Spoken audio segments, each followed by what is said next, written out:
After this record-breaking hot summer, I'm ready to learn more about climate solutions that work for our community. If you're feeling the heat, check out the Idaho Women's Charitable Foundation's LEAD Symposium. On October 2nd at the Boise Center, hear from climate scientist Dr. Jonathan Foley of Project Drawdown and nonprofit leader Dana Gunders from ReFed. Don't miss out on this chance to learn how to make a real impact. Buy your tickets at iwcfgives.org. That's iwcfgives.org.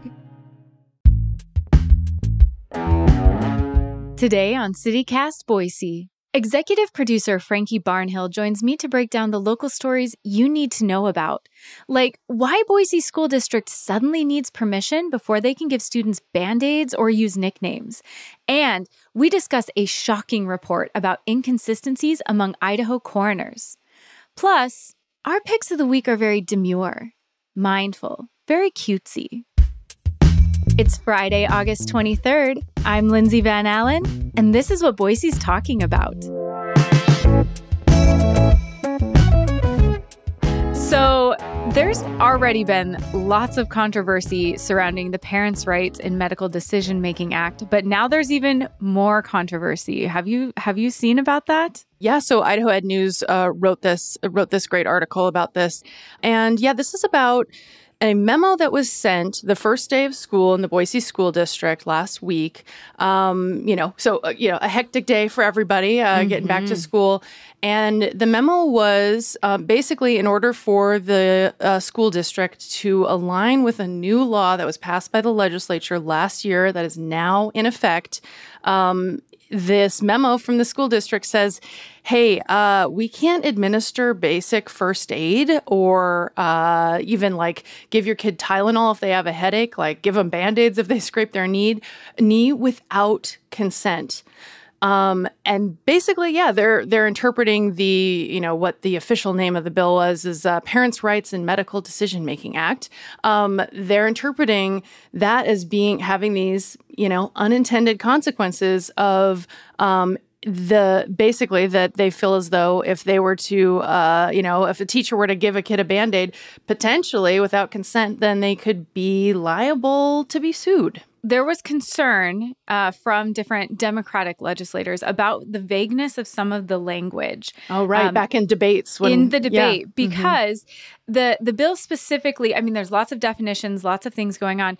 But the part that is actionable, the part that now is impacting so many types of care and so many different people is, to quote the Senate Bill 1329, except as otherwise provided by court order, an individual shall not furnish a healthcare service or solicit to furnish a healthcare service to a minor child without obtaining the prior consent of the minor child's parent.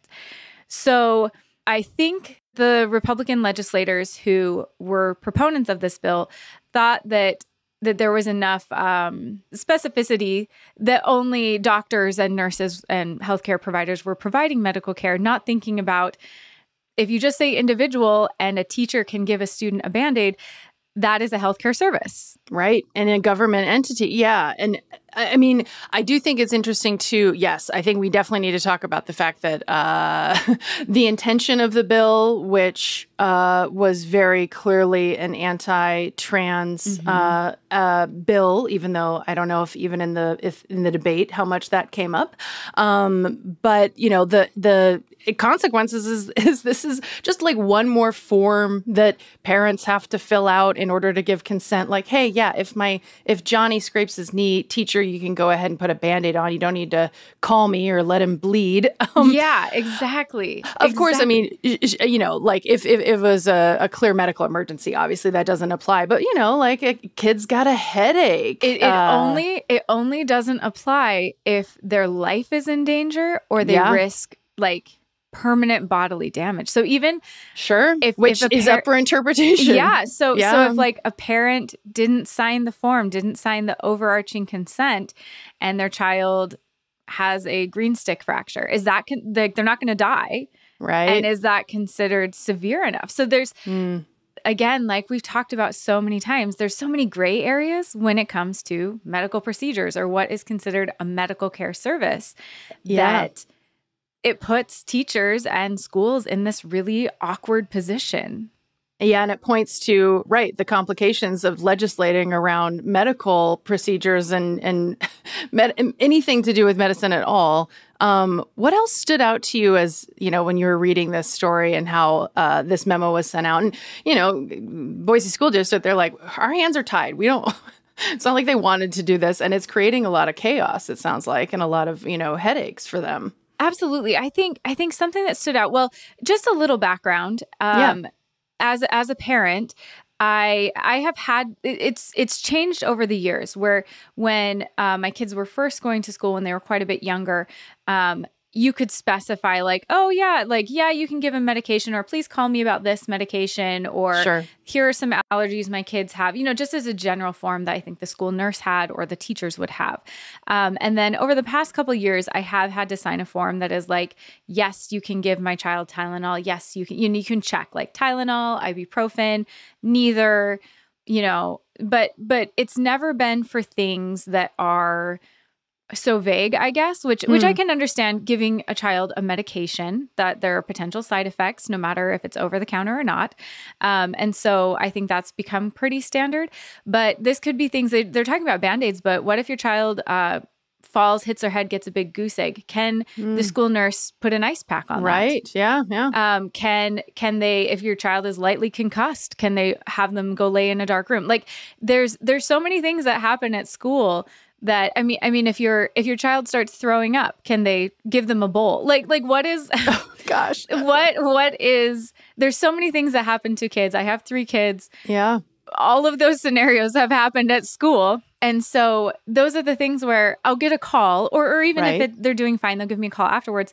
Sure. But report back what happened. Yeah. Exactly. But those are the things I haven't given consent. Like I'm leaving that up to the teacher's best judgment, the nurse's best judgment. If I'm not there and you feel like my kid needs an ice pack, please, or they have a headache or something like that. And so now this has created liability for teachers over very common sense, basic medical care. And like you said, that wasn't, when you legislate these things, these are the unintended consequences. This is what it causes, is everyone now has to be very careful about not breaking the law, right, instead of the focus being on taking care of children. Yeah. Yep. And just, again, one more thing for school nurses, school admins, school teachers to have to be thinking about, got to check the form before I put the Band-Aid on. Yeah. Hold on a second. Let me make sure your parents sign this. I also wonder, are parents going to get more phone calls interrupting them during work to check in on things? Can you remind us, again, I kind of alluded to it, but this bill was very clearly, targeting this unfounded concern in terms of, no real evidence pointing that this is happening, that parents have that these Republican lawmakers had a concern that transitioning might be happening at school. Yeah. So in the statement of purpose for Senate Bill 1329, they specifically say that, quote, it is to ensure that children who often lack maturity and make choices without considering either immediate or long-term consequences are protected by the informed decision-making of their parents. And that was kind of the very blatant dog whistle that this was about transitioning. I don't think kids are not thinking about the long-term consequences of, the Band-Aids and the Tylenol. Yeah. It was very specifically this kind of boogeyman. What if kids are transitioning? What if, something is happening? And people testifying for this, legislators and the public were saying, what if teachers are, I guess, transitioning students, or, encouraging that, just this boogeyman, because teachers and school nurses aren't administering hormones. Right. They aren't administering puberty blockers. So it was this kind of fear that it could be happening without parents' knowledge or consent, which is absolutely completely unfounded. There are so many, if they knew how many forms you have to sign, how many appointments you have to go to, how much work you have to do to get your child that healthcare, if that is the healthcare your child needs, it's not happening on a whim, and parents don't not know about it. Right. But this is that when you try to control healthcare and you try to legislate healthcare, there are far-reaching consequences even beyond the scope of what you're thinking about. And that's what I think the issue legislating these kind of things is these legislators had this very narrow focus about what this was, not realizing this is going to impact, and we've talked about it before, but the rape kit situation. Right. And that's much more serious than the Band-Aid situation. The Band-Aid situation is a hassle, but just because they're so unfamiliar with healthcare, they didn't even conceptualize that. Yeah. And didn't even think about that. They didn't think about this impacting schools. There's just so much ambiguity in the actionable parts of this law that it just is not functional and hopefully will be changed because it just doesn't work. Right. Yeah. Could they adjust it this coming session if there's enough issues that districts bring up? Of course, too, this memo that the Boise School District sent out, it also had this other element that applied to a different bill, a different law that was passed, where now parents have to sign another form so that teachers can use nicknames that are not clearly derivatives of their legal name, of the kid's legal name. Mm-hmm. So that's interesting and definitely another change and adjustment that parents, students, and teachers are having to make this year. Yeah, just one more form they have to fill out. But even all nicknames were erased. So they had to get rid of all nicknames. And then they need consent for ones that aren't derivative of the student's legal name. But also who determines what's derivative? Just, exactly.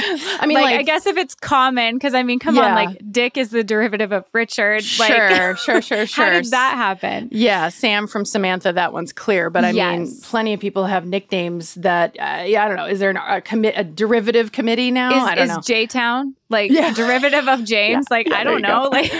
How are we going to decide this? Yeah. I do think it's very interesting that the representative who championed this law goes by Ted Hill, but his legal name is Edward H. Hill. So does this mean we don't call him Ted? That's not a derivative of his legal government name. So right, or it could be argued that it is, but it could be argued that it isn't. I was gonna say rules for thee, not for me. I don't know. It's funny this comes from a man who likes to call himself Ted and his name is Edward.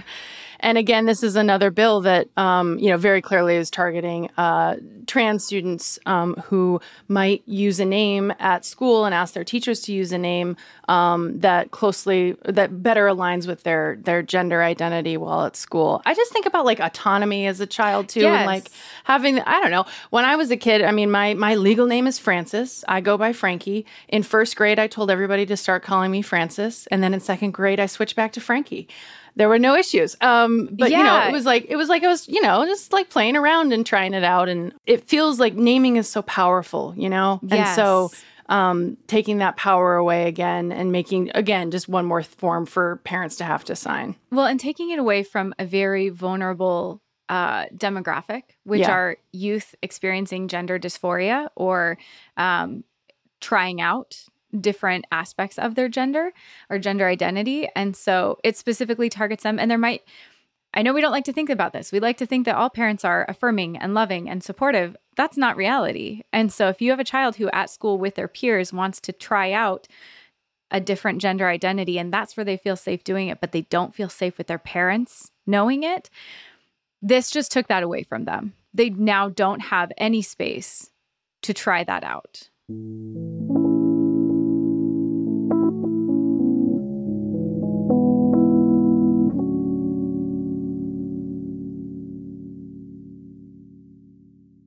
Want to teach your kids financial literacy, but not sure where to start? Greenlight can help. With Greenlight, parents can keep an eye on kids' spending and saving, while kids and teens use a card of their own to build money confidence. As a parent, you can send instant money transfers, set up chores, automate allowance, and more. It's a convenient way to run your household, customized to your family's needs, and the easy way to raise financially smart kids. Get started with Greenlight today and get your first month free at greenlight.com/Spotify. I wanted to jump into a topic that I don't think we've ever even touched on this podcast, at least while I've been here. And that is coroners. Usually coroners don't really make the news outside of maybe true crime. But there was this story that was actually quite concerning. Did you get a chance to read it from the Idaho Press? Yeah, so I did, and it is concerning, and yeah, definitely a little bit a topic that is something I'd never thought of, which is that so there's this legislative committee that is looking into this question of autopsies in potential homicide cases in Idaho, and this was brought to their attention because what was figured out was that Idaho's ranked lowest in the country for the percentage of homicides that have been autopsied, meaning investigating to see if, a murder actually took place, what weapon was used, how it was done, all of that. And so this legislative committee has been looking into it after coroners brought this to their attention, and it's pretty wild. What stood out to you with it? Oh, so many things. I skimmed the report, which I never thought I would do, skim a coroner's report about elected officials, but here we are. So one of the issues in Idaho is that the coroners are elected. It's like we're voting on this. We, the people who don't really know anything about it, are choosing who coroners are based on popularity. And so they found that with this report, there were major inconsistencies within Idaho's elected coroner system, with standards, with how procedures are done, with what they do with bodies, with what they do with evidence, with how much jurisdiction the coroners have. And these inconsistencies lead to inconsistent investigations. So depending on what county you live in, if there's a murder, it might be investigated very differently than if you live in another county, which is not reassuring. Yeah. No, it isn't. And the one stat that I think really, it really stood out to me, I know it stood out to the lawmakers quoted in the article, was that just 49% of child deaths were autopsied in the state this is a range between 2018 and 2022, which apparently the national rate for investigating child deaths potentially from which could be a homicide is 79%. So, as it should be, yeah. Wow. So less than 50% of child deaths that are unknown, with the cause unknown, are actually even being investigated and autopsied to see if it could have been a homicide. Well, and in total, we're only autopsying 24% of deaths from unknown causes, and the national average is above 50%. And so that seems awfully low. If you don't know why I died, I maybe want you to do an autopsy and figure it out. Can you check? Yeah. I'm sure as a true crime podcast listener, you're like, can you look into how I may have ended up? I guess prior to reading this report, I really thought it was like all of them. I guess maybe I was very naive. Yeah, I was like, me too. They don't know why you died, they're going to really figure out why. Yeah. I guess that's not the case here, and that is concerning. And this does have ties to true crime in Idaho and like major headline cases that have happened. The one that first comes to mind for me is Tammy Daybell, who was Chad Daybell's first wife. Right. And she died on October 19th, 2019. Okay. And the coroner, she was healthy. She was 49 years old. Like, friends, family outside of Chad were like, she's your typical 49-year-old woman. But initially, the coroner determined the cause of death was natural. Right. That she just died in her sleep suddenly. And had said it must be pulmonary edema. And she clarified that Chad had said, she was throwing up. She seemed really sick. But that she didn't order any kind of an investigation into a 49-year-old woman just suddenly dying. Yeah. And night. This, of course, was in, what county was this in again? This is in Eastern Fremont Idaho. County. Yeah. So a small county, which another thing the report indicated was like just this, massive disparity between more rural counties versus like Ada and Canyon County that have resources to do more autopsies. And it came out later that she had been killed by asphyxiation, and that she had suspicious bruises on her arms and chest, suggesting she'd been restrained. And the coroner later came out and said that, yes, she had seen those bruises and thought they were suspicious, but still ruled the death natural causes. Yeah. And so, one thing in the report that was discussed was that a very, very small percentage of the coroners we have in this state are even certified. that they all have to get this about 24 hours of education, but very few of them are actually certified as coroners, and that even that 24-hour education, there isn't really a way to check on and make sure that people have done that. Right. Make sure that it's actually happened. Yeah. It's not standardized. And so they were saying, like, we need more education. We need more access to resources. We need more training. And I think about that high profile case. Like, how many cases are there like that where the coroner is influenced by a spouse, a family, somebody with ill intent, and they haven't had extensive training or as much training like that? I don't know. This report really scared me. Yeah. So I guess the next step is seeing what the legislature, this committee is now going to propose changes and hear from coroners further, probably during the actual legislative session, about funding, what could be addressed there.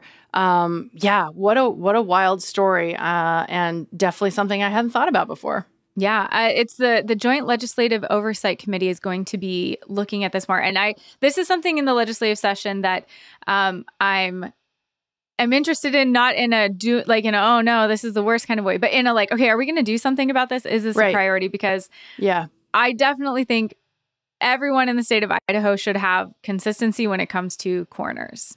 I think that's something everyone can get behind. I hope. I was going to say, I hope that is a bipartisan issue. Is this a macabre opportunity for us, everyone to come together? Come together. See, coroners, bringing people together.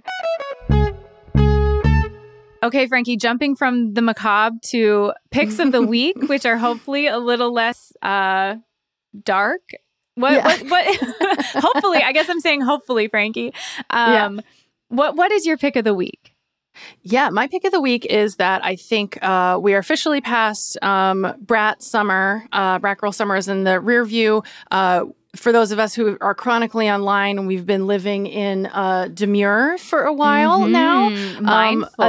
Mindful, very demure, very cutesy, very mindful. This, of course, for people who aren't as chronically online as I am, is a reference to a TikTok creator who's gone viral, Jules LeBron.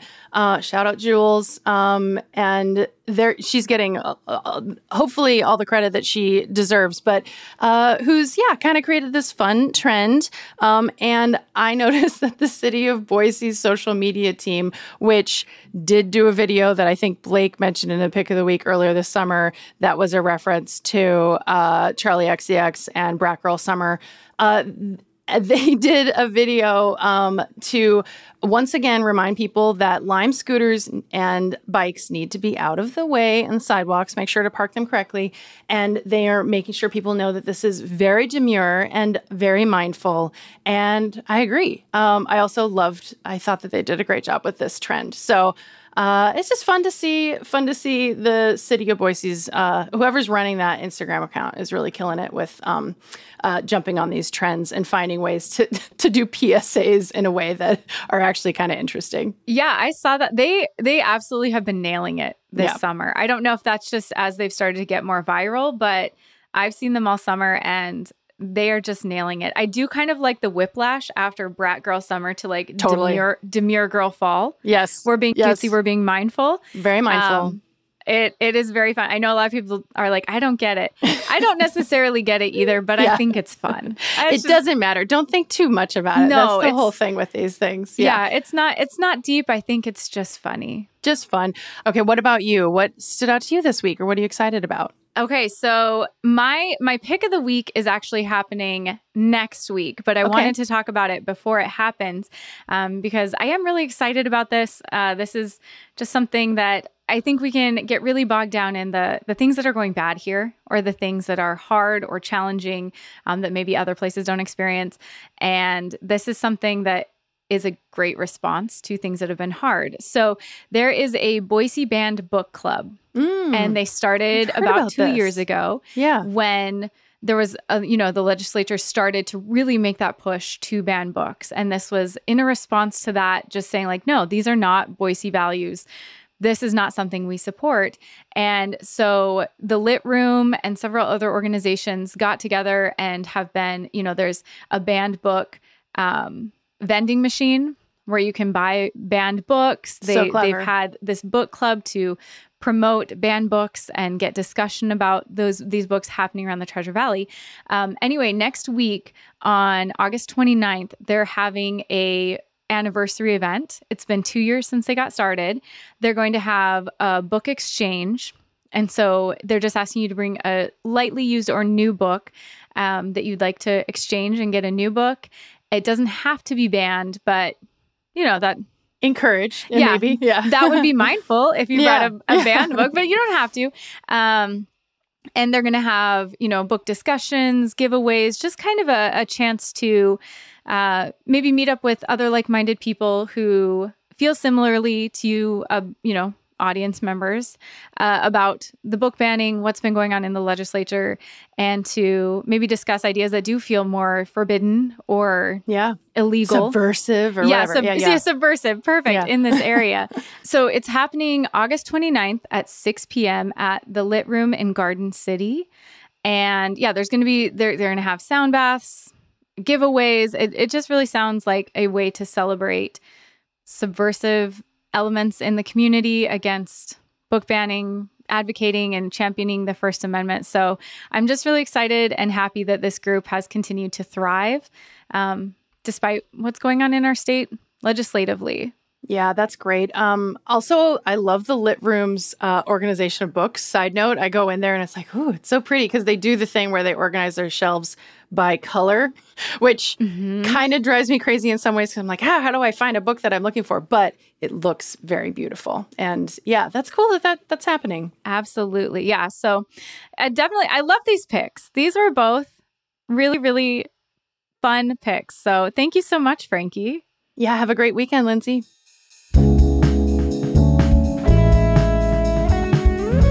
That's all for today here on CityCast Boise. The show is produced by Evelyn Avitia, Frankie Barnhill, and me, Lindsay Van Allen. Blake Hunter writes our Hey Boise newsletter with help this week from Adrian Gonzalez, and our music is by Up Is the Down Is the. If you enjoyed our show today, leave us a review. It helps other people find us. We'll be back on Monday with the lowdown on pay to play. You won't want to miss it.